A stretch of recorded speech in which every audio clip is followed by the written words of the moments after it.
Good morning, guys. Welcome to my YouTube live lecture on the topics of possession, usufruct, general concepts, and easement. Okay, so far, ilan na ang viewers ko? I have 4 viewers. And happy Sunday to everybody. Oh, Saturday pa pala. Happy Saturday to everybody. Wait lang. Yeah, I hope you can hear me now. Medyo mahina ang natin kayo na. Okay, this lecture is still part of property law. If you are my students, please comment. Please comment in this live lecture, particularly mga estudyante ko sa Adamson Law. We're supposed to have our class until 12 noon, pero I've decided to just share this lecture on my YouTube channel, make this a live event para it's saved in my channel, and those who would like to watch this, of course, can watch it anytime. Ang maganda kasi sa YouTube is that when you go live, the live lecture is also saved. So hindi katulad sa ibang platform na nawawala siya after the live event. Ayan. Okay, wait lang. Hindi ako ready to kanina. Ang bilis natapos ng aking intro. Ayan. Good morning, Kevin, Patricia, Margaret, and William. Ayan. Hindi kita napansin kanina, William. Ayan, kasi I was supposed to call you nga pala kanina or wait for your case to be called. Pero ayan, na-check ko na yung attendance mo. Okay. So, good morning ulit. Hello, Shaira. Hello, Jervin. Ayan, present si Jervin. Ayan. Okay. So, guys, if you have questions or meron kayo ipapa-shoutout dyan, sige, mag-comment lang kayo dyan. Baka si Jervin meron gustong batiin. Ayan, hi, Ross Jummer. Si Ross Jummer talaga, oh. Favorite na kita every Saturday, eh.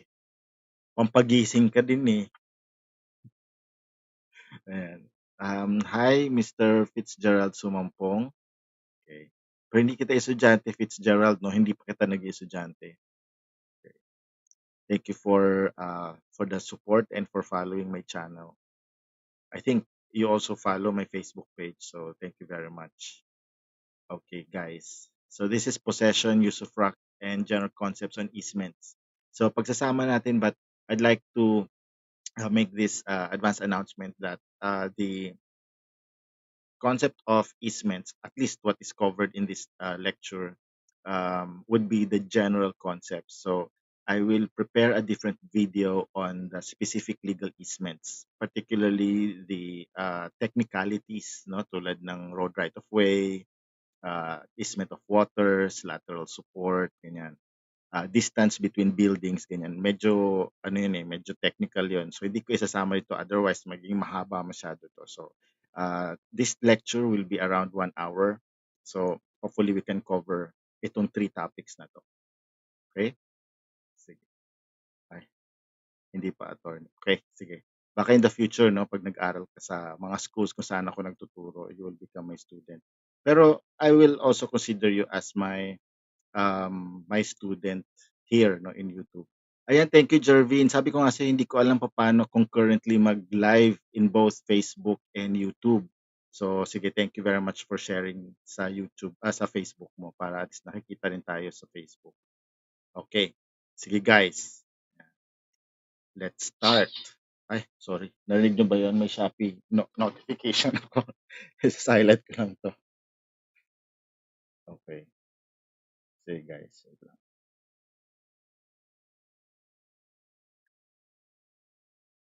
Yan, okay. So, wala nang makakaabala sa atin.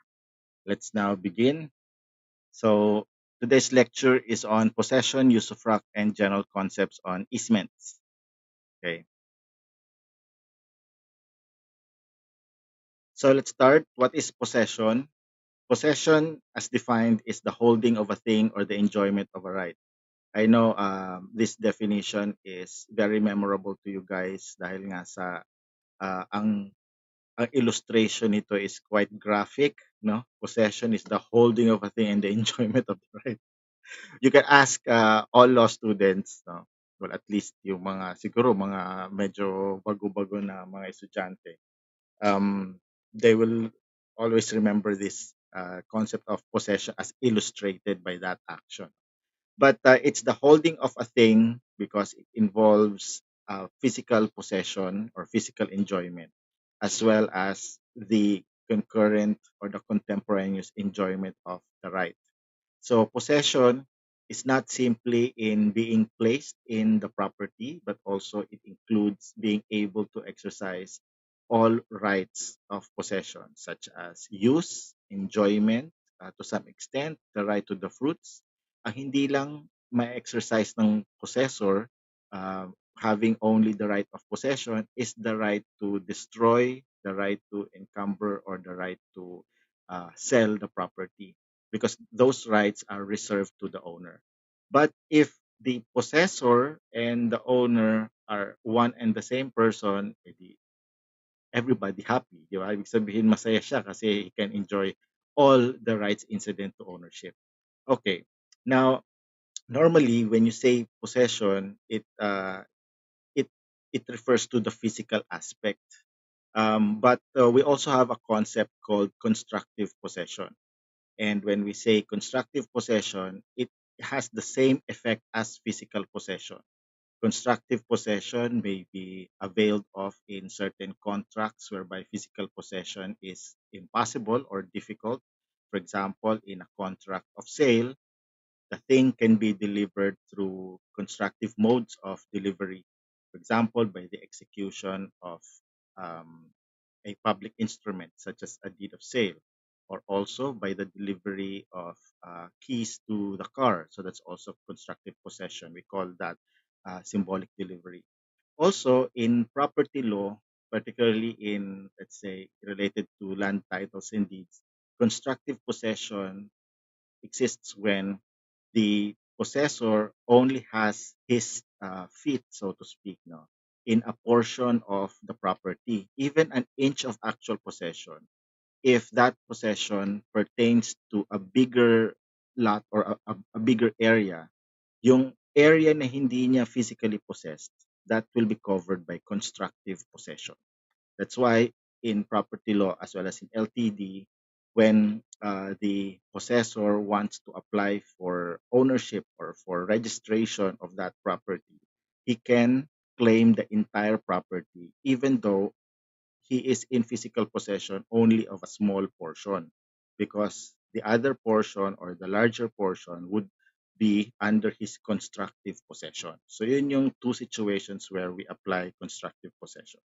Okay, so whether it's physical possession or constructive possession, the following requisites must be present. So first is the corpus, meaning to say the actual occupancy, apprehension or taking, as well as the animus or the deliberate intent to possess. Ayan. So meron tayong animus possidendi, which is the intention to possess. Because it's possible that the person um, who is physically present in that property did not have the intention to possess it. So what could be his intention? Well, it could simply be as a caretaker, or let's say in the case of quasi contracts, yung negosyorum gestio, if you're familiar with that, the gestor is only in the property as a manager or as a caretaker, but the possession is still exercised by the owner. So these concepts are these requisites are very important because these requisites will support, okay, the claim of ownership based on possession. Okay, so more on these gray areas or special concerns in your law on land titles and deeds. But in the meantime, because property law is general in character, we will try to understand the general concept of possession. All right, so let's continue. So what are the classes of possession? So when we speak of in whose name possession is maintained, then possession can be in one's own name or possession in the name of another.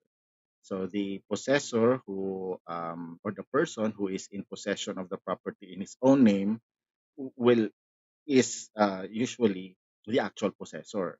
But in some cases, the possessor there is in possession of that property in representation of or for the benefit of another. So katulad nga ng agent, katulad ng lessee, katulad ng um, uh, ano pa ba? Well, in some cases, pati squatters, they can also be deemed to be possessors, but in the name of another.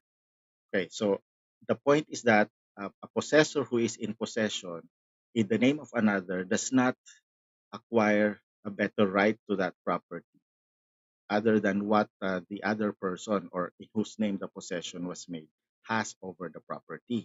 So, for example, if the person in possession is only acting as an agent of his principal, any defects in the possession of the principal will, of course, affect the possession of the agent. But if the agent does not has some defects in the possession, those defects may not be attributable to the principal, no? Because yun na nga, ultimately the possessor is the principal, not the agent. So, for example, if the agent who is in possession is a minor, his minority does not affect the possession of the principal if the principal is of age or adult. All right. Also, possession can be classified based on concept as possession in the concept of owner and possession in the concept of holder. Okay, so an example of a possession in the concept of owner would be possessors who seek to apply for registration under the Presidential Decree number 1529. It's important that the applicant for registration must be a possessor in the concept of owner because tulad nga ng sabi ko kanina, possession can be used as an evidence of ownership if the possession there is in the concept of owner. Now, also, possession can be in the concept of holder.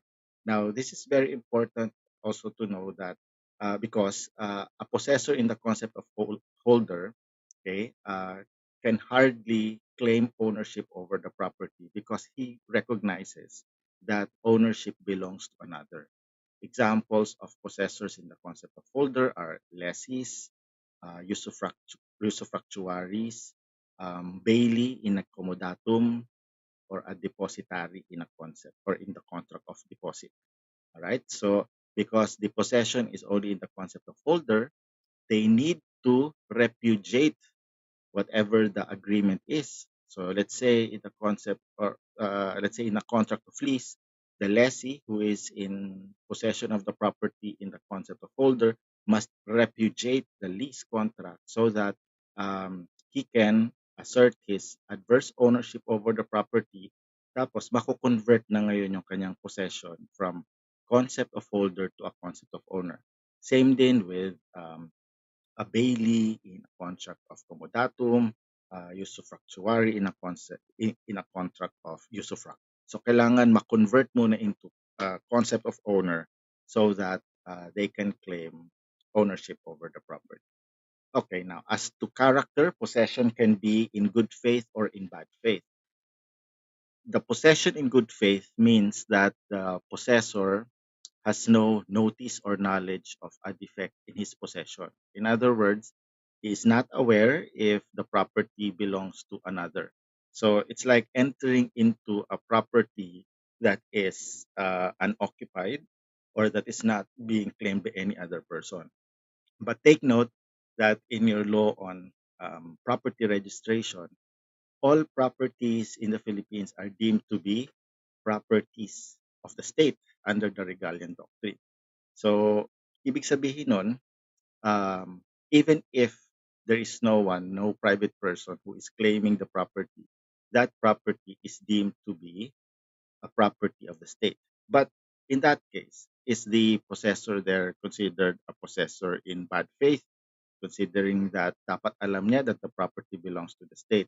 Well, under our law on property, yung sinasabing bad faith or good faith refers to rights of another private person. So just because we have the Regalian Doctrine, just because the property is presumed to be a property of the state, at pumasok ka dun sa property na yon, that doesn't mean you are no longer a possessor in good faith. You are still a possessor in good faith. Kasi ang sasabi lang ng concept ng batas when we speak of good faith or bad faith is that hindi mo alam na merong ibang nagmamay-ari. forget the fact that this property is presumed to be public property because yung concept of good faith or bad faith refers only to private claims and not claims of the state. Alright. Kaya yung mga squatters, for example, if they enter public property, they can still be considered as possessor in good faith, if, for example, that property is not titled or is not registered in the name of a private person. Maraming mga exceptions yan. Meron pa isang exception just so we can close this topic. But let's say the property is patrimonial property of the state. For example, napatituluhan na ng state sa pangalan niya. Ibig sabihin, it's no longer considered under regalian doctrine because the state can also own properties in its private capacity. So in other words, meron na siyang titulo. A squatter who comes in the property and is aware that the property has been titled in the name of the state, okay, shall be a possessor in bad faith. Because in that case, the state now has been reduced into a private person because of the registration of the property in its name. And thus, the property is now a patrimonial property of the state. All right. Okay. Okay po ba tayo dyan? Okay. So let me check sino pa nandito. Ayan. Ayan. So thank you, Ryan. Okay, shout out daw kay Giancarlo Garcia na hindi ko nakilala kanina sa Google Meet kasi iba ang pangalan. Except kasi you log in using your names para walang gulatan. Mamaya baka merong nakapasok na, alam mo yun, infiltrator. Alright, so let's continue. Possession is acquired by the following. First, by material occupancy of the thing or exercise of a right. Next, by subjecting the thing or right to the action of one's will. Also by proper acts and legal formalities established for acquiring such right.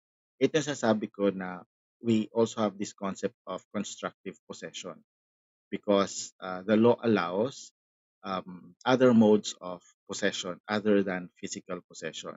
Pag sinabi mong physical possession, yan na yung sa una, no? Material occupancy of the thing or exercise of the rights, and also by subjecting the thing or right to the action of one's will. So, for example, ordering another person to stay there. So that's subjecting the property to the action of one's will. Okay? You willed it that someone else be in possession.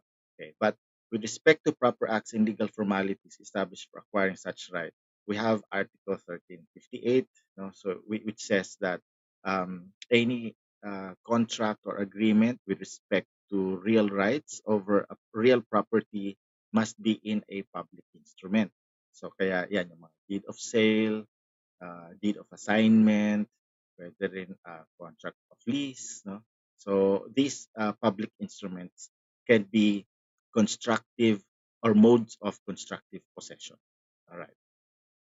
Now, legal presumptions on possession. Ay, sorry. Lagyan ko lang ng letter N. Ayan. So what are the legal presumptions on possession? So there are two types of presumptions. We have disputable presumptions and conclusive presumptions.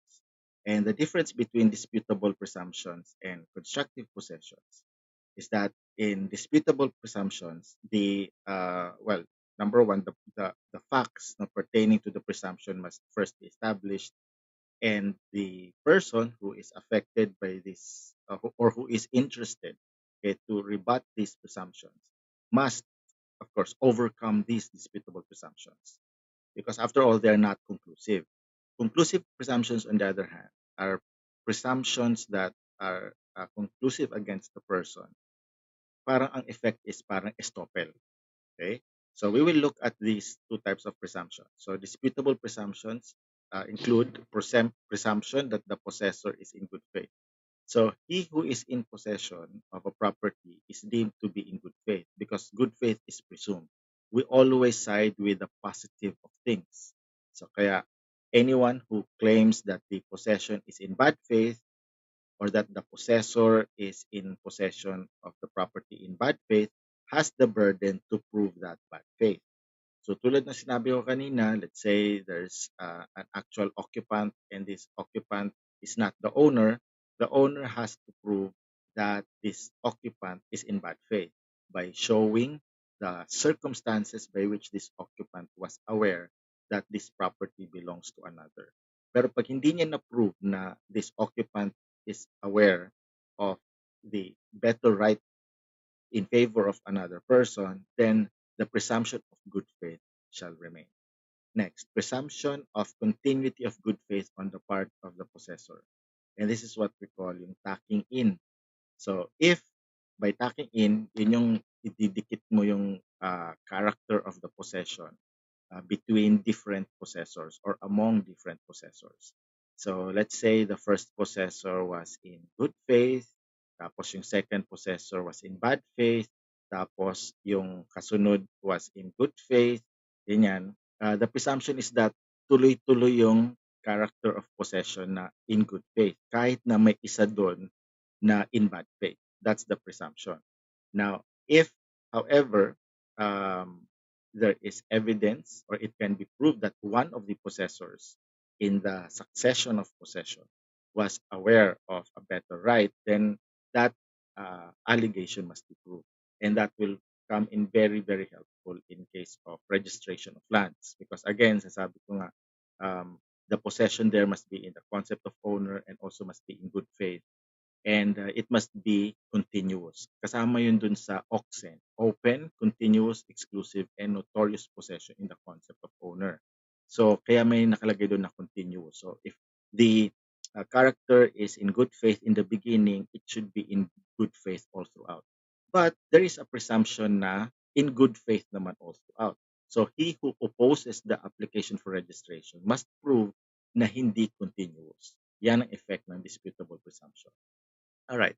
Now, next, presumption that the possessor or that possessor, presumption that possession in the concept of owner is with just title.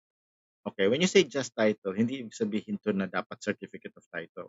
Pwedeng it's a title based on the different modes of acquiring ownership, meaning by tradition, delivery in a contract of sale, by occupation or possession according to the times or periods prescribed by law, also by prescription, ganyan, also by donation. So if the possessor is in the possession in the concept of owner, then it is presumed na his possession there is based on any of those modes of acquiring ownership. So the party who is against it must overcome that presumption by showing that number one, there was no contract of sale or no valid contract of sale if ang basis niya is delivery, or that there was no valid donation if this possessor claims that the property was donated to him. So ganun. All right. Next, presumption that the possessor of the immovable is the possessor of the movables found therein. Again, this is pursuant to our rule on accession discreta, which means that the accessory follows the principal. Now, that's why when you have your property registered, for example, for tax purposes, local tax purposes, you can have your property declared for taxation, sabihin yung lupa mo. Tapos, pag pinadeclare mo rin yung building mo, the presumption is that ikaw ang may-ari ng dalawa. Now, for those situations where the building is owned or possessed by another person, then there must be a separate tax declaration for that. No? Because if there is no separate tax declaration for the building, then the presumption is that the building is also owned or possessed by the possessor of the land. Okay. Now, sa pagtitulo naman, sa Register of Deeds, nakalagay usually doon that the owner of the property is also the owner of all improvements. And by improvements, kasama na dyan yung building, mga machinery, etc., equipment, and all other movables. So this is also for convenience, no? Because it would be very inconvenient as well as very cumbersome if our system of registration will require a separate registration for movables in the same immovable. Okay. Now, next is that presumption in favor of the present possessor that there is possession in the intermediate period if there is evidence that one is in possession at an earlier date. Okay, again, this is the same as stacking. Okay, next, possession of movables in good faith is equivalent to title. Now, the rule on movables is different from immovables. Unlike immovables or real property na laging preference is the title, meaning to say the registration. But with respect to movables, the preference is he who has in possession or he who is in possession of the movables. In fact, if you will remember your law on double sales under Article 1544 of the Civil Code, pag ang the property was sold to two different buyers, means say if the movable was sold to two different buyers, the buyer who is first in possession in good faith shall be preferred.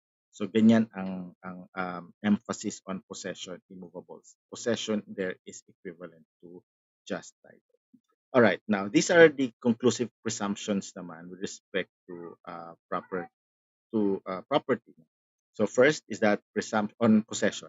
So first is that presumption on non-interruption of possession of heirs upon the death of the decedent predecessor in interest.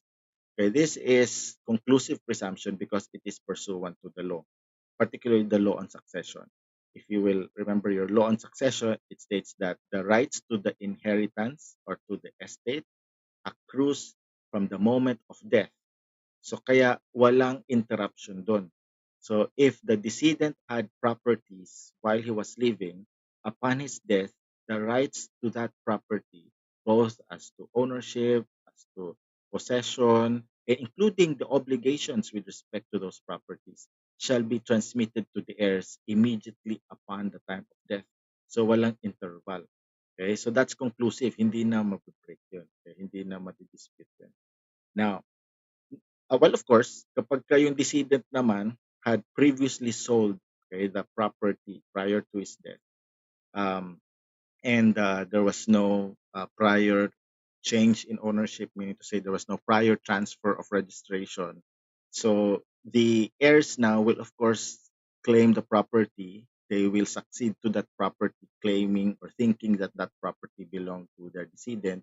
Naging disputable presumption yan because the previous transferee, meaning to say yung nakabili ng property, can dispute this presumption na nalipat sa mga heirs immediately at the time of death by showing that prior to his death, the decedent had sold the property to him. Okay. All right. Next is that co-owner's possession of part of the co-owned property assigned to him upon partition from the time of the start of the co-ownership. Okay, so this is partition, ano, but you will remember we discussed the law on co-ownership in a previous video. We said that co-owners enjoy an undivided share in the property, but not a specific portion of the property.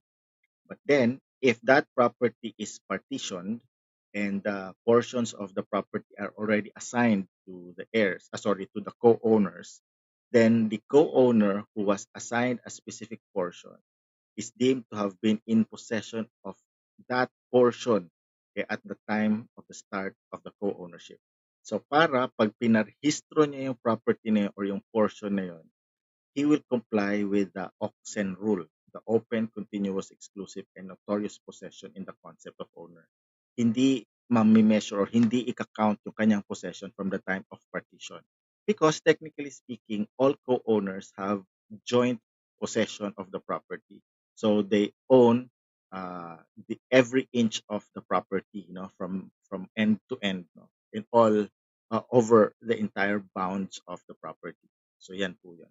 Okay, next, presumption of non-interruption of possession which was unjustly lost in favor of the possessor who legally recovered such possession.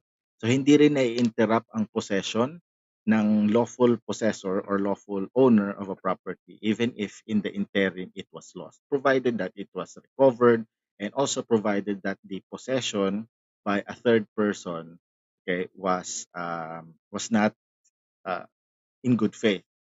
Kasi like for example, the thing might have been acquired by an innocent purchaser for value, okay, but then it was acquired through other means, no. So halimbawa, it was acquired through a right of repurchase. So the property may have reverted to the original possessor, but then the period by which or during which the original possessor was not in possession, hindi makakount yun dun sa kanyang period of possession because in the interim, the property was possessed by a person who had a right to the property. Let's say possession in the concept of owner. Kasi kapag ka deed of sale yan with right of repurchase, the buyer is deemed to be the owner, no? Although it is subject to a resolutory condition. The resolutory condition being the exercise of the seller's right of his right of repurchase. Okay? All right. So yun, so take note of those two types of presumptions. Yung disputable presumptions, they can be rebutted by a contradicting evidence, but conclusive presumptions cannot be rebutted. They cannot be disputed. All right, now let's talk about usufruct. Okay, now what is usufruct? Okay, usufruct is defined as uh, agreement which gives, or a right, sorry, it's a right that gives a person called the usufructuary the right to enjoy the property of another with the obligation of preserving its form and substance unless the title constituting it or the law otherwise provides. So a usufruct is like a lessee. Okay, he has the right of possession of the property, so no wonder we are talking about usufruct under property, under possession. But in addition to the right of possession, the usufruct also has the right to preserve its form and substance. And what is not included here, no, in the definition is that he also has the right to the fruits of the property. Normally, it is the owner who has the right to the fruits of the property. Why? Because of the principle that the fruits belong to the owner, or the accessory follows the principal. So yeah, ganun pa rin yun. But in a case of, or in a contract of usufruct, the usufructuary has the right to the fruits. Okay, so speaking of rights, what are the rights of the owner? So first, he retains the ownership of the thing. When we say owner, yung owner, hindi to yung usufructuary. Yung the owner of the property who gave the usufruct to another person. So the rights of the owner include the right to retain the ownership of the thing, although in the nature of naked ownership. Naked ownership simply means legal ownership because the beneficial ownership or the actual enjoyment of the property is given to another. And that is the case of a usufructuary. Also, he is entitled to the pending fruits at the time of the expiration of the usufruct, meaning to say those fruits which were not recovered or which were not harvested by the usufructuary. And lastly, he has the right to one half share in the hidden treasure. Um, recall our discussion on hidden treasures. So, in hidden treasures, we said that the finder and the owner, if they are two different persons, they shall divide the hidden treasures 50-50. So, in a usufructuary, the owner does not really, you know, lose his rights over the property. Siya pa rin yung owner, although the property is being enjoyed by a usufructuary. It shall go to the owner. All right. Now, speaking of usufructuary and the rights of the usufructuary, what are the other rights? So first is the right to enjoy the thing. Second, the right to retain the thing until it's reimbursed for the advances for extraordinary expenses and taxes, to be reimbursed extraordinary expenses. Now, just distinguish this with the other contracts involving possession, like contract of lease. In a contract of lease, the lessee is not entitled to extraordinary or to a refund of the extraordinary expenses, okay, because those extraordinary expenses are not part of the contract. So if the lessee wants to introduce extraordinary expenses or spend extraordinary expenses, then that's his own cost. Similarly, ganun din sa Bailey in accommodatum, he is not entitled to a reimbursement of the extraordinary expenses because again they are not part of the contract. But with respect to a usufructuary in a contract of usufruct, if he introduces extraordinary expenses, the same should be reimbursed by the owner. All right, now what are the obligations of the usufructuary? So number one, to make an inventory of the property. Okay, so when you say inventory, it refers not just to how many, but also to the value of these properties. Now, the reason is that, as you will learn later, no, the usufructuary is liable for loss. Okay, now if there is an inventory, it means that the usufructuary assumes the risk of loss by knowing the value and by agreeing to the value of these properties, both real as well as personal properties on the property. Next is to give a security. So this is like a bond. No? Of course, this can be both cash bond or let's say a surety. So the purpose again is for this bond to answer for the damages that the property may suffer in the hands of the usufructuary. Next is to make ordinary repairs at his expense, meaning to say it's the obligation of the usufructuary to make ordinary expenses or repairs. Ordinary repairs or expenses are similar to necessary expenses. Now, if Ross Jummer is still with us watching, ayan, Miss Ross Jummer ha, if in the future you will be asked kung ano itong mga necessary and ordinary expenses, sana matandaan mo yung ating interaction kanina. For students talaga, there will always be that recitation that you will not forget. And who knows, it might just help you, in the bar because your memory will, of course, your recollection will help you recall the definition as well as whatever happened during the recitation. Okay, so ordinary repairs must be made by the usufructuary. This is unlike in a contract of lease because in a contract of lease, it's the owner who shall be responsible for ordinary or necessary expenses. So the usufructuary is liable for ordinary expenses. Next is to notify the owner when the need for extraordinary repairs is urgent. Also to pay annual taxes and charges on the fruits. Okay, if these fruits are, of course, subject to tax, no? They should be paid for by the usufructuary for the obvious reason that it's the usufructuary who will enjoy these fruits. So he who enjoys the fruits must be liable for the tax because these taxes are imposed on the privilege, and in this case, the privilege to enjoy the fruits. Next is to notify the owner of any act of third persons prejudicial to the rights of ownership. So these rights must refer to the legal ownership, no, or the legal rights of the owner of the property, and not merely to physical possession, because the usufructuary has the right as well as the duty to defend the property against trespass or illegal usurpation, no? But not as to reivindicatory actions. No? So let's say a third person files an action to recover the property on the ground of better right to the ownership or possession of the property. What the usufructuary should do is to inform the owner. Pero if ang intrusion is only physical, let's say there's a trespasser, this usufructuary has the right and the duty to defend the property, again pursuant to the general rule on right to self-help or the doctrine of self-help. It's like a right of self-defense, but in property law. Okay. Now, next is to pay interest during the term of the usufruct. If the usufruct is on the building only and the building is destroyed and the owner decided to construct a new building. Okay, so this refers to loss of the thing, no? And the usufruct is on the building only. Then he has the obligation to pay interest if the building is reinstated or reconstructed by the owner of the building. All right. Next, let's now proceed to additional obligations. So we have to pay interest during the term of the usufruct. Okay, wala na doble pala. All right, next is to retain the thing in usufruct unless he has the right to retain the same for the payment of the extra.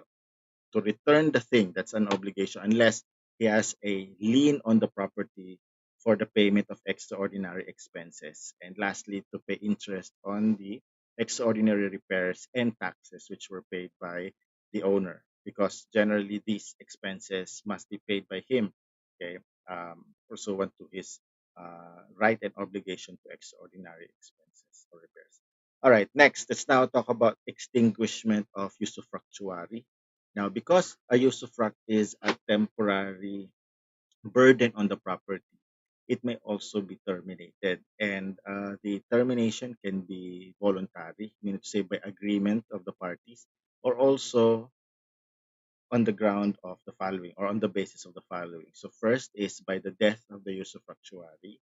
Second, by the expiration of the period for which it was constituted or by the fulfillment of any resolutory condition. Third is by merger of the usufruct and ownership in the same person. Like, for example, if the usufructuary acquires the property, binili niya ang property. So, in effect, nasa kanya na yung beneficial ownership as well as the naked ownership. Next is by renunciation of the usufructuary. So, by renunciation, he claims or he asserts adverse ownership over the property. So, the usufructuary is terminated. Why? Because usufructuary is based on the obligation of the usufructuary to return the thing, okay, upon the expiration of the contract, or to return the thing upon the demand of the usufruct, upon the demand of the owner.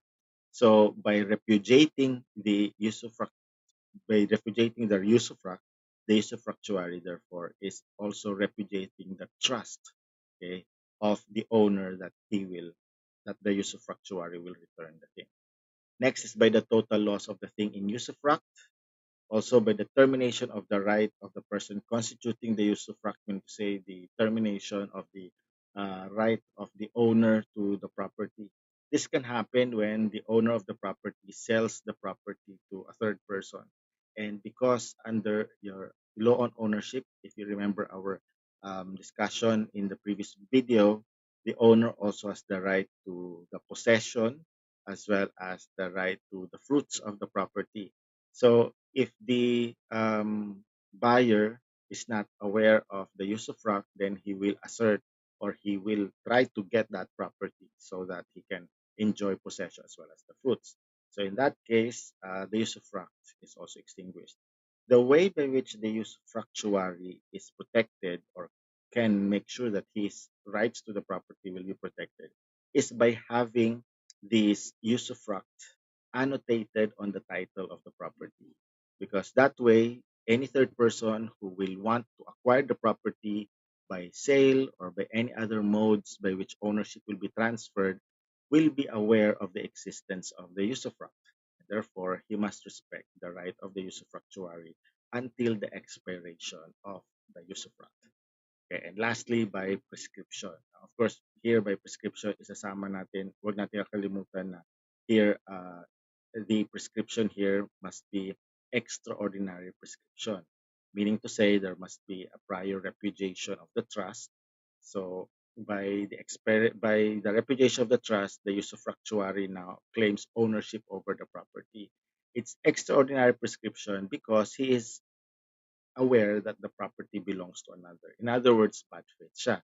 And because he is in bad faith, it takes 30 years before his possession can ripen into ownership by way of prescription. All right. And with that, let's now go to the general concepts on easements. Now, easements are also called servitudes. And for those of you who have properties, aware kayo dyan sa mga easements. Ang pinaka-common na easement is of course the road right of way. But there are also other easements like easement on drainage of waters, easement on trees, no, yung mga overhanging trees. Meron din tayong easement on light and view. Meron din tayong easement on distances between buildings. Now, you may not be able to observe the easements in the provinces because mas lalo pagka malalayo ang mga bahay, no? Because easements are meant to or are for the purpose of maintaining order between adjacent owners.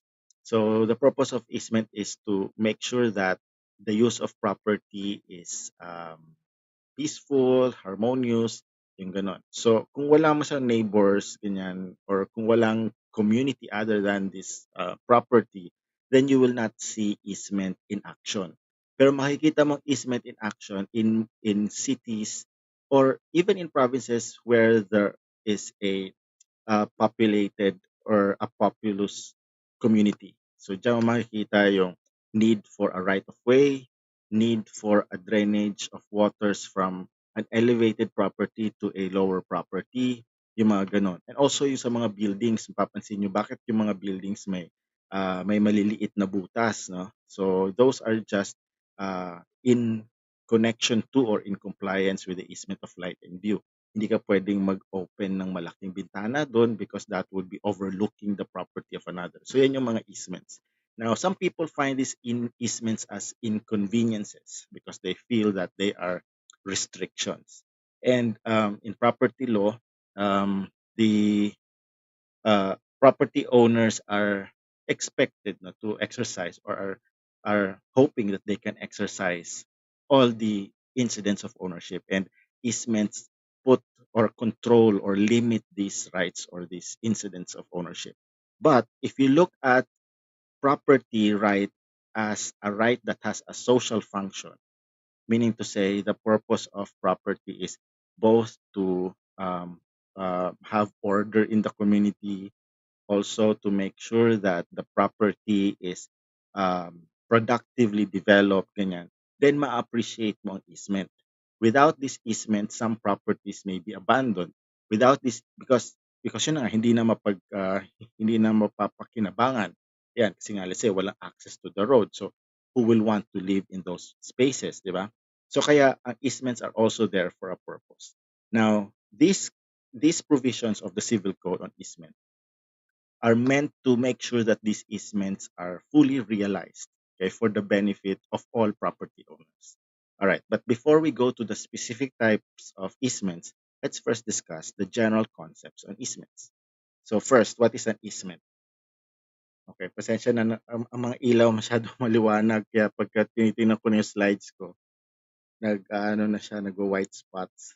But anyway, all right, so what is an easement? An easement is an encumbrance imposed upon an immovable for the benefit of a community or one or more persons, or for the benefit of another immovable belonging to a different owner. So that about sums it all, no? So it's an encumbrance, okay, because it's an encumbrance, so it can be legally demanded.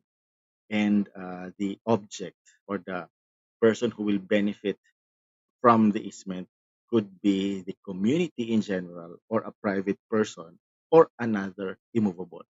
So for purposes of illustration, pag sinabi mong community, so it's the entire neighborhood. So meron tayong easement against nuisance, for example. So you cannot do anything on your property that will harm the community. So for example, hindi ka pwedeng pausok sa bahay mo, ganyan, kung ano-ano, because that will, of course, hamper the right to the healthful ecology, okay, of the community. So hindi ka pwedeng magsunog ng mga toxic materials. So that's an easement. It's, as I will explain later, it's like a negative restriction. Well, negative na restriction pa. Basta it's a restriction. It's a negative easement. It's something that you cannot do because it is for the benefit of the community. Meanwhile, if it's for the benefit of person or persons, these persons may just happen to pass through your property, but they do not live around your property.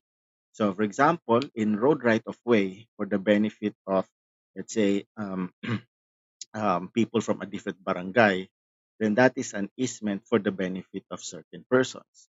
If you will remember, recently, I don't know kung na-resolve na yun, pero dun sa may Bilibid, di ba, sa Muntinlupa, there was a problem with this road that apparently goes into and through the National Bilibid prisons.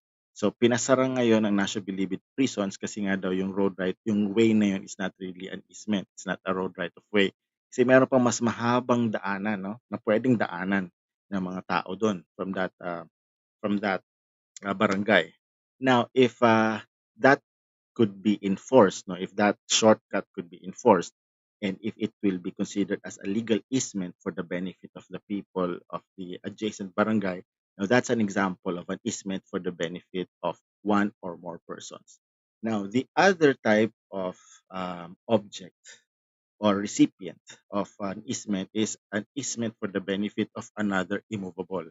At ito yung mas direct at saka mas traditional illustration of easements, na tulad ng sinasabi ko kayo na is to make sure that these properties are enjoyed by the owners of the adjacent properties, and also to make sure that may peace and quiet in the neighborhood.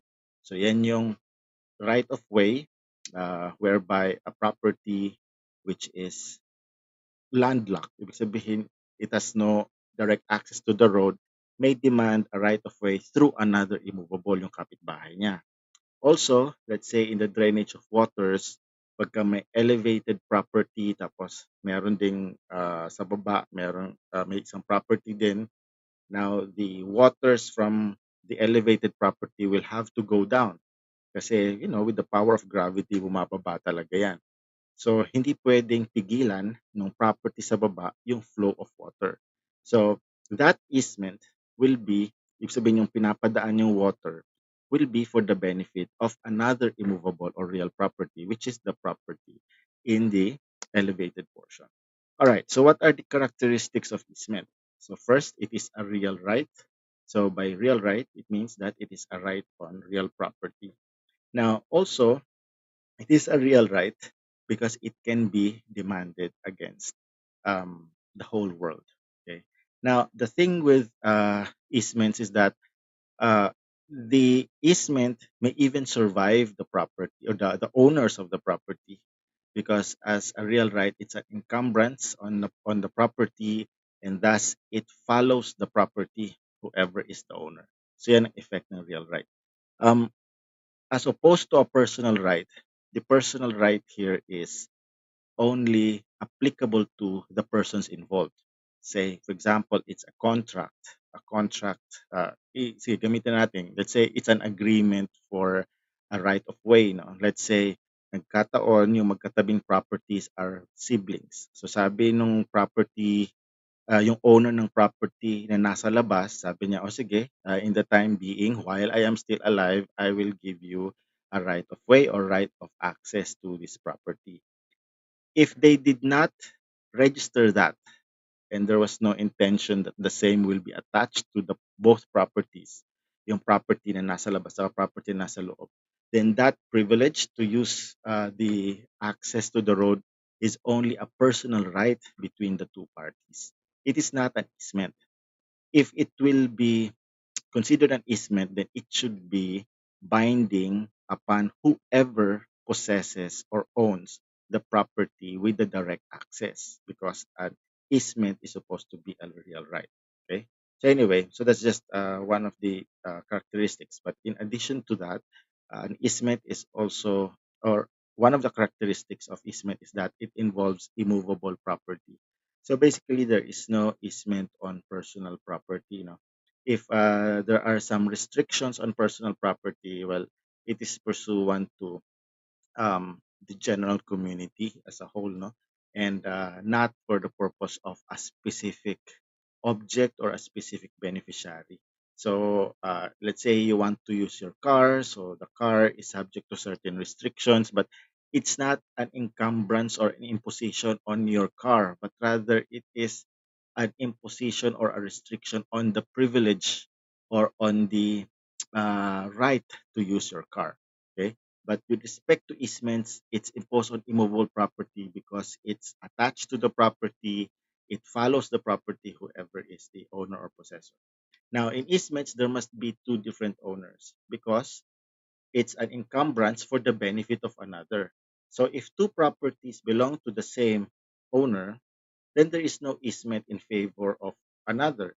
It will just be a self-imposed improvement, a self-imposed facility. Ayan. So, halimbawa, yung kalsada, ginawan mo lang ng kalsada sa halip na doon sa mas mahabang daan, ginawan mo ng shortcut dito sa property mo. So, it's still your property. Both properties are still yours. It's not considered easement. But if the access is for the benefit of another person, then that means that it becomes an easement for the benefit of another person. Now, it's inseparable from the estate to which it is attached. It means that it is inseparable from the property. It follows the property. Also, it is indivisible even if the estates are divided. Okay, maganda i-illustrate ito. No? For example, if it's a road right of way, and let's say in the 1960s, the road right of way was traversing just two properties, no? So dalawang properties ang dinaanan ng right of way, and this right of way is for the benefit of the property dun sa dulo. the third property. Now, let's say the first two properties na nasa labas, I mean, leading to the highway, are sold and are subdivided into four properties. So yung dalawang properties, naging half-half, so kaya naging four properties. The road right of way is indivisible, no? Ibig sabihin, hindi siya madi-divide into four parts. Okay, that will still be an encumbrance on all four properties. All right. So lastly, there is no transfer of possession, only a burden is imposed. That's why a road right of way um, is not transferable, no? So talaga andun lang talaga siya. So it's a burden on the property. All right. And that's the i-explain natin yan. The owner of the surveyed estate can still enjoy the right of way because there is no transfer of possession, there is no transfer of ownership. The person who benefits from the easement cannot close the easement or cannot deprive the adjacent owners from the use of that property.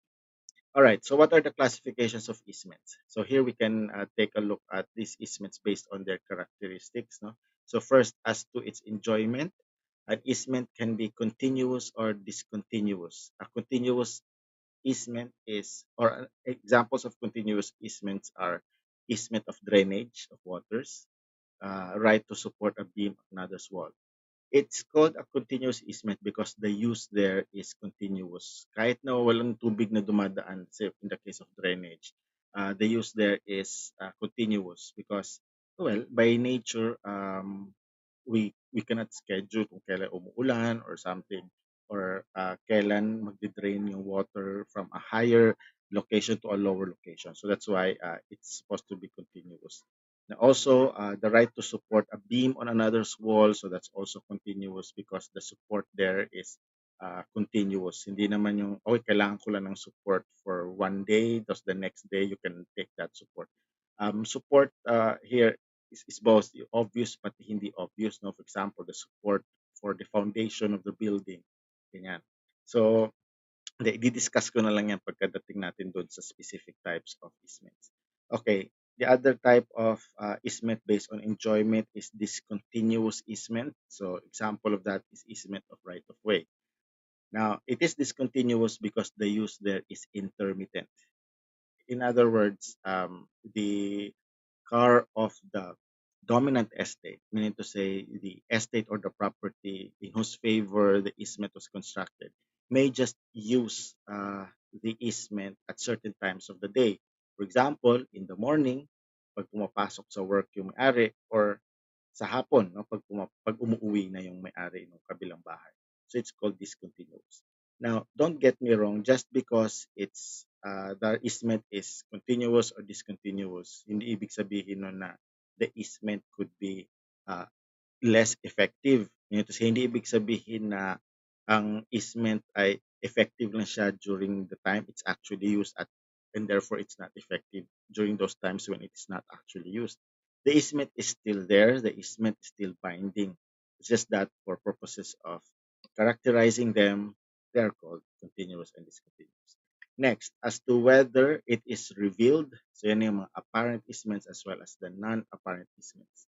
Apparent easements are easements that can be observed and can be seen. For example, easement of right of way. So yan, kita-kita mo naman yung kalsada. Now, for non-apparent easements, these are easements that are not obvious to the eyes, and but they are still there, no, because the use is felt, or the benefits are felt. So, for example, negative easements. So, it's a restriction. Tulad nga sinabi ko kayo na easement against nuisance. You can't use your property in a way that will injure your neighbors or the community. So that's a negative easement. You do not see it because it's a restriction, but you can feel it because of the restraints. No, like example, meron kang gustong gawin. Let's say you want to sing your heart out. Okay, magbi-videoke ka, but there's a restriction na hindi ka pwede mag-videoke at certain times of the day. You do not see it, but you can feel it. Also, yung mga easements of intermediate distances. So it's not seen because you don't really put bars or posts between houses or buildings, but you know it's there. And partly you can also experience the restraint there. No? Like, for example, You cannot look into the property of a neighbor because of the easement of intermediate distances. So yun. So it's non-apparent, but it's felt. It's there. Okay. Other types of easements. Next, as to type of burden imposed. So, is it something that should be done, or is it something that you cannot do? So that's why they are called either positive easements or negative easements. Positive easements are examples of positive easements are easement of light and view. So it's a positive easement because it must be complied with, no? So when you are constructing a building, so you must limit the windows, the size of windows, and the direction by which these windows should be facing. Also, you have there's also this positive easement called the duty to cut branches of trees. Yan, yung mga overhanging trees.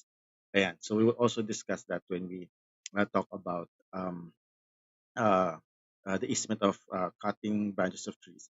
But if you have been following my channel, you will remember that last year I made this video on the law of or the law for neighbors. So you might want to check that out because in addition to cutting branches of trees, I also discussed there the other expectations or the other um, duties and obligations of neighbors to one another. At kasama dun yung pagputol ng mga branches ng puno. In fact, I also answered the question ng who owns the fruits which fall from the trees. So depende kung saan nahulog yung puno, yung prutas, no. And if there was no immediate demand to claim, then of course, finders keepers ang rule doon. All right, next is negative easements. Negative easements are easements that are imposed as well, no, to restrict your right of ownership. So basically, the easement of light and view are both positive and negative easements because it's something to be done and also it is a restriction on your right of view. Yeah, so okay, next, as to establishment, an easement can be legal or can be voluntary. It's legal because it's provided for by law and it can be demanded, no? And if these legal easements are not provided or not granted by the neighboring estate, then it can be the subject of a case. And the courts can issue an order to establish these legal easements. Examples of legal easements are easements as to waters and easement of right of way. They're also called voluntary easements. Now, these voluntary easements can be both personal rights as well as real rights. Personal right means that it is only subject to a term. Okay, so pwedeng mag-expire siya, but it can also be perpetual. And if they are perpetual or if they are perpetually made on a certain property, then uh, whoever acquires the property must also respect these voluntary easements. The point is that voluntary easements are agreed to by the parties. They can also be easements other than those stated under the law. So as far as legal easements are concerned, medyo specific tayo dyan. Meron na tayong specific types. But let's say the parties to preserve good relations at saka para ma-beautify yung properties nila, they also come up with certain restrictions like hindi ka pwedeng magtanim ng ganitong klaseng puno, okay? Because this will destroy, let's say, the soil, no, of both properties. Kasi alam ko may mga puno, ang balita ko nga ang talisay, no, is not a good tree to be planted, no, in residential spaces because yung mga ugat ng ano tawag niyan ng talisay, they really go deep and they go sideways. And because they go deep and sideways, they can destroy septic tanks, they can also destroy foundations of walls and buildings. So let's say both houses entered into this voluntary easement na they cannot plant these kinds of trees. So that's a voluntary easement. And that's recognized, even though we don't have a legal easement as to what type of trees that can be planted or cannot be planted. All right. So as you have an idea, na voluntary easements basically open the doors to almost anything that will work out for the neighboring properties. All right. So what are the modes of acquiring easement? So number one, by prescription. So earlier, remember, sabi natin there are two types of properties, two types of easements as to whether they are obvious or not. So we have continuous and discontinuous easements. Only continuous easements can be acquired through prescription. So tulad ng drainage of waters. So yeah, so pwedeng i-acquire yan by prescription. So the point there is that through the passage of time, an easement can be acquired by the property for whose benefit that easement or that encumbrance was made. So, for example, a lower property or a property under a lower elevation, if you will, has been enjoying the drainage of water. So sorry, baliktad. Yung nasa taas pala ang makaka-acquire nito easement na to. So let's say the property in an elevated portion has been allowed to drain his waters through the neighboring property which was in a lower elevation. So through time, then that drainage will be acquired through prescription. So hindi na pwedeng ipasara yun. All right. Next is by title, meaning to say by agreement. So let's say the two neighboring properties entered into an agreement for a right of way. So that right of way um, was by virtue of an agreement, and this agreement was also annotated on the title. And mas maganda siguro kung meron ding survey plan or what you call that, a geodetic engineer's plan. And so doon mo makikita kung aling portion or kung gaano kalaki or gaano kahaba yung right of way. So by that agreement, then the person for whose benefit the easement was created acquires that easement. Now, this right is transferable, of course. So in case binenta niya yung property, then he also enjoys this easement because his predecessor had acquired that easement. Next is by deed of recognition or final judgment. So, as I've said earlier, if an easement cannot be acquired through voluntary means, then the aggrieved property owner may go to court and get a final judgment so that the same can be respected and can be established. And lastly, existence of an apparent sign at the time of the sale. Alright, ito medyo complicated to ha kasi ang uh, in the time of negotiations, of course, the buyer would want na meron siyang easement, no? Because who would want to buy a property that has no access to the road? And usually, the buyers would look and find an apparent road, no? And consider that as a right of way. But in some cases, due to failure to investigate and to do due diligence, hindi nare-realize nila na yung easement na yun pala ay only temporary, and it was on a property belonging to another. Because in that case, the seller would not be in a position to deliver or to make good that easement kasi hindi naman pala niya property yon. So even if that easement or that sign was there at the time of the negotiation of the sale. But if the seller would not be in a position to make good that easement, then the buyer does not acquire that easement. The buyer would have to demand or ask from the owner, the real owner of the property, kung nasaan yung road na yon, na yung nakita niya during the negotiation of the sale, to give him that easement. If not, then he would have to go to court. So clearly, this last mode here applies only if the seller is also the owner of the property on which that easement was seen or was observed. All right. Okay, next, rights of the dominant estate. So the dominant estate is the property that has an easement over another piece of property called the servient estate. So what are the rights of the owner of the dominant estate? So parang ano lang to, um, the submissive and the dominant party. So the dominant estate is the party for whose benefit the easement was created or established.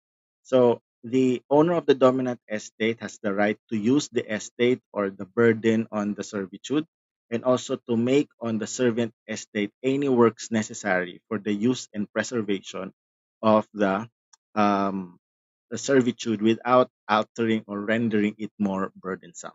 Okay, so not only must he just use the easement provided him, but also he must also make sure that the servient estate is not damaged more than or not prejudiced more than necessary. So, for example, kapag ka may kasada dyan and then because of the road, kasi some roads are really constructed higher than the properties on the side, no?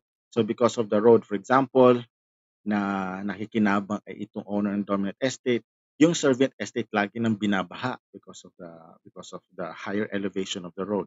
So in this case, of course, the servant estate may demand that the dominant estate must do some necessary works, no, for the use and preservation of the servitude as well as the servant estate. All right, next, rights of the servant estate. So the servant estate is the property that is subject to an easement. So, what are the rights of the owner of the servant estate? So, number one, to exercise all the rights of ownership, including possession, subject to the burden imposed by the easement. So, hindi nawawala yung ownership ng servant estate over the easement. So, that easement would still be in the name of the servant estate. Now, by the way, baka naisip nyo, what if ibenta na lang kaya ni servant estate yung property na yon para mapakinabangan naman niya, di ba? Ibig sabihin, kumita pa siya. Total, hindi naman niya nagagamit. Ang gumagamit yung kapitbahay.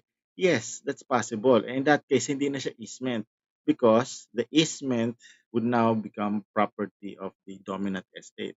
So as we have said earlier, the easement must be imposed on the property of another for the benefit of another. But if the neighboring owners can agree that the property who is inside, who is not provided with a fine access to the road, then pwede niyang bilhin na lang, i-offer na lang din ni servant estate yung portion ng property para maging access nitong ano. Which is very common. Ha? Marami akong alam na ganyan na wala nang easement. Okay? I-partition na natin or i-subdivide na natin yung property and you just buy from me the portion of my property which you would like to use as access, no? As road or as right of way. So in that case, then sa'yo na yan. Wala na akong paki kung anong gagawin mo dyan. And then also, that property can now be, subject to the full control, or that road can now be the subject to the full control of the dominant estate. At wala nang, alam mo yun, yung tulad nitong mga rights ng servant estate, like to use the property even though the burden is already there. And also to make use of the easement in such a manner as not to affect the exercise of the easement by the dominant estate, and to change the place or manner of the easement provided it be equally convenient. So an easement, although it is a real right and it is usually meant to be permanent, can also be changed. It may be changed of course, upon the advice of the servant estate, the owner of the servant estate. If he needs it to be transferred for some legal or lawful purpose, then the dominant estate has to respect that. Okay? All right. Now, let's talk about extinguishment of easement. So an easement may be extinguished by means of the following. So first, by merger in the same person of the ownership of the dominant and servant estate. So yung sabi ko, if the dominant estate acquires the servant estate, or at least yung portion lang na ginamit as right of way or any other easement, then the easement is extinguished. That portion of the property now becomes a property of the dominant estate. Also by non-use for 10 years. Ayan. So, by the way, sinabi ko kaya na prescription. So, the prescriptive period there is also 10 years. Magic number natin dito is 10 years was the easements. So, by non-use for 10 years, then it is lost, no?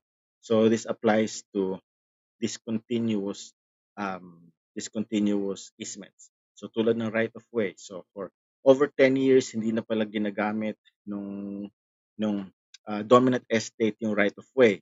Well, for whatever reason, pwede sigurong dahil lumipat siya ng lugar so wala nang gumagamit ng property na yun, so therefore there was no need to use the road right of way, or halimbawa hindi na siya binenta niya yung sasakyan niya, so kaya hindi na niya nagamit yun. Basta non-use of 10 years will result in the extinguishment of easement. Also, when either or both the estates fall into such condition that the easement cannot be used. Okay, so well, that's quite ano lang naman, illustrative lang. No? So, ma-illustrate yun lang by looking at the easement. If by reason of the dilapidation of the two estates, hindi na rin nagamit yung easement na yun because either the two estates have been abandoned or have been very risky for both parties or for both owners. So that's why pati na rin yung easement mawawala na din ng use. All right. Next is by the expiration of the term or the fulfillment of the condition if the easement is temporary or conditional.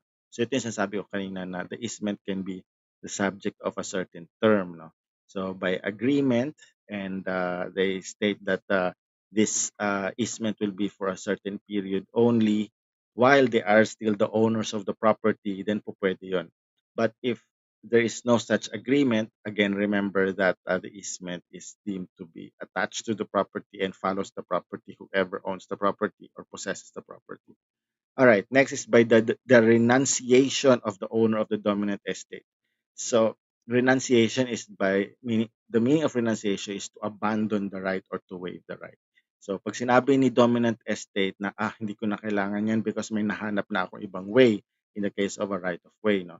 Or okay, hindi ko na kailangan yung drainage of water because I have stopped using water altogether. So, yun. So, meron ng renunciation of the easement. So, therefore, the easement is also extinguished and the owner of the dominant estate is now free to get it back to enclose it. All right, next, by the redemption agreed upon between the owners of the dominant and servant estates. So the redemption here may be by reason of a contract of sale or even by a contract of donation. So for example, I'm going to give you this property, okay, or this this portion, and then provided that you will remain in this property, no? So for example, hindi na comply yung condition na yun, so uh, the easement will be extinguished. Also, since we are talking about redemption, let's say the dominant estate gives the servient estate the right, okay, to that property as a security for the payment of the loan of the owner of the dominant estate. So ngayon, dahil nabayaran na niya, so binabawi na niya ngayon yung easement, yung portion ng kalsada na yun. So everything can be the subject of negotiation and agreement.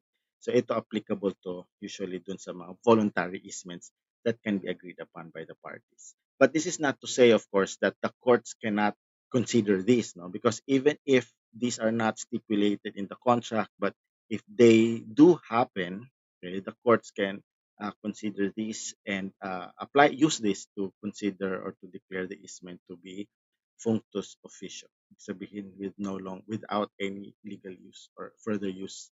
Ayan. So that's extinguishment of easement. Alright. Sige, let me check. Kamusta naman kayo dyan ng mga nakikinig? Ulit-ulitin ko po yung mga videos na po for the bar exams. Thank you, attorney. Hi, Brian. Thank you. Hopefully magkaroon yung lecture about nuisance. Actually meron. Just watch out for it next week. Okay? Alright. Jervin, please share post FB niyo. Okay. Anyway, so that was the end of our lecture, guys. So thank you very much for watching. I'm Attorney Al Jumrani. You can follow me on Facebook. My page is Attorney Al Jumrani. And of course, you're on my YouTube channel. This is the House of Law. So if you're watching or if you are new to this channel, subscribe naman and then click that notification bell so that you will be notified in case I upload a new video. Now, this is a live stream. So if you watch this after this is posted, I'd like to thank you for watching. You can continue to watch my live streams. They will remain here on my YouTube channel for your future use. Ayan. So thank you very much for watching. To my students in Adamson, thank you. I'll see you next Saturday for a new topic. We will finish property law and also start with succession next week. Ayan. So again, thank you very much for watching. I wish everyone a great Saturday. Laging tatandaan, Isip ay buksan, alamin ang batas. Bye guys!